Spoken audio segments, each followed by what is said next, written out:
माँ जी, मुझे तो माहवारी आती ही नहीं। बीटेक, एमटेक और एमबीए की डिग्री प्राप्त कर कनिका की शादी गौतम के साथ तय हो गई। गौतम कनिका के साथ उसकी कंपनी में ही काम करता था। कनिका उससे एक पोस्ट सीनियर थी और उसकी तनख्वाह भी गौतम से ज़्यादा थी। लेकिन जब गौतम ने उसे प्रपोज किया तो वह मना नहीं कर पाई। देखने में धीरे, गंभीर, हैंडसम सा गौतम उसे बहुत अच्छा लगता था। धीरे धीरे दोनों में प्यार हो गया और अतः दोनों ने शादी कर ली। असली बिखेरा खड़ा हुआ शादी के बाद। गौतम के घर में केवल उसकी माँ और पिता रहते थे। एक बहन थी लेकिन उसकी शादी हो चुकी थी। शादी के पहले ही दिन गौतम की माँ ने कनिका को समझाना शुरू कर दिया। देखो बेटा, जब भी तुम्हारी माहवारी आए तुम मुझे बता देना। हमारे यहाँ माहवारी में औरतों का चेहरा नहीं देखा जाता।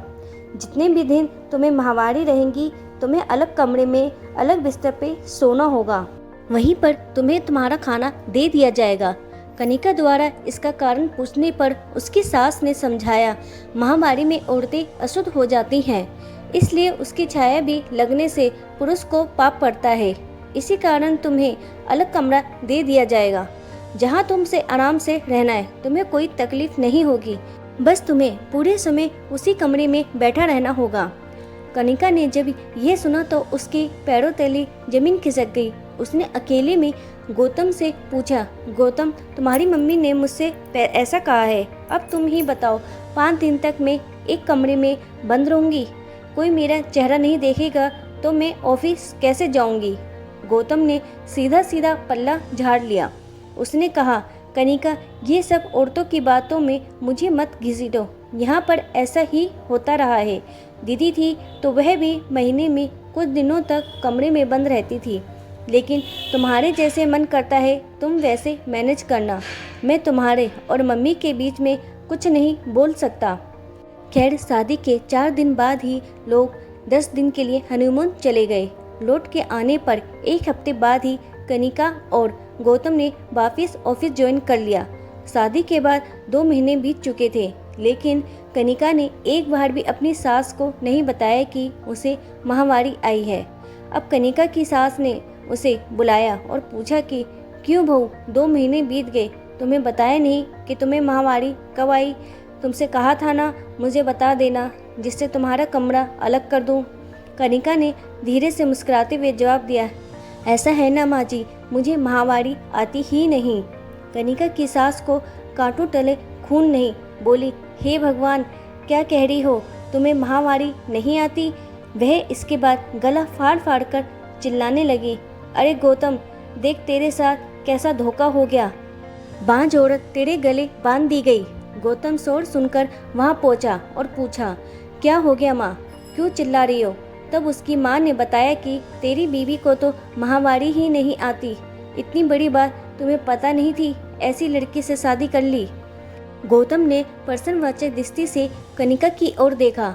कनिका ने अपनी सास से पूछा, क्या हुआ माँ जी? माहवारी तो गंदी चीज होती है, उसके होने से औरत अशुद्ध हो जाती है, तो यह तो अच्छी बात है ना कि मुझे माहवारी ही नहीं होती। मैं एकदम शुद्ध हूँ, मुझसे ज़्यादा शुद्ध लड़की आपको और कहाँ मिलेगी? तब कनिका की सास बोली, अरे लड़की, माहवारी ना होने से औरत बच्चे नहीं पैदा कर सकती। तभी मैं कहूँ अपने से छोटी पोस्ट वाले लड़के से तूने शादी कैसे कर ली? फिर कनिका ने अपनी सास से कहा, देखो माँ जी, बच्चे पैदा करना अच्छी बात है या बुरी बात? तो उसकी सास ने कहा, यह भी कोई पूछने वाली बात है? हर औरत माँ बनना चाहती है। तो फिर कनिका ने पूछा, अगर माहवारी बच्चे पैदा करने में मदद करती है तो उसके होने से औरत अशुद्ध कैसे हो गई? आगे कनिका ने अपनी सास को समझाते हुए कहा, माँ, मुझे भी माहवारी आती है, लेकिन मैं इस बात को नहीं मानती कि इससे मैं अशुद्ध हो जाती हूँ। यह तो एक बिल्कुल ही प्राकृतिक सामान्य प्रक्रिया है और आजकल तो साफ सफाई के लिए अच्छे किस्म के पैड उपलब्ध है, जिससे कपड़ों पे कोई धब्बा भी नहीं लगता। फिर इस तरह का ढकोसला क्यों? लेकिन सास तो सास होती है, अपनी बात गलत कैसे साबित होने देती? तुनक के बोली, तुम आजकल के बच्चे पुरानी परंपराओं को मजाक समझते हो। अरे तुम्हारे भले की ही तो कही थी अलग रहना, तुमको 5 दिन आराम रहता, कोई काम ना करना पड़ता।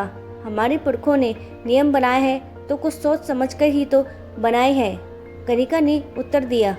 माँ, सोने के पिंजरे में रख कर चिड़िया को बासमती चावल का दाना डालोगी तो वह खुश नहीं रहेगी।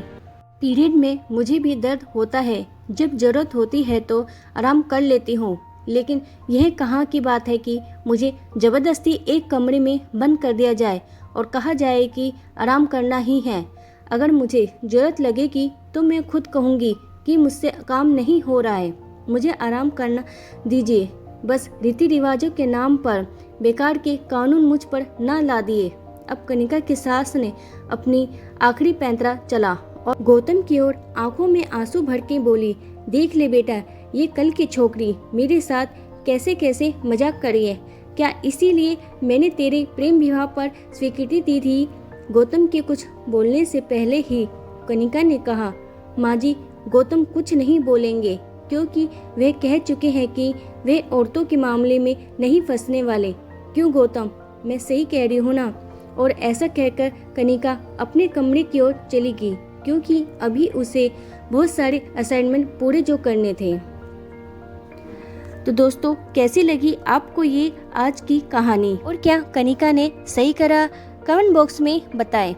वीडियो पसंद आए तो प्लीज़ मेरे चैनल को लाइक करें, शेयर करें और सब्सक्राइब करें। साथ ही बेल बटन भी जरूर दबाएं ताकि आगे के नोटिफिकेशन आपको मिलती रहे। कहानी देखने के लिए आपका धन्यवाद।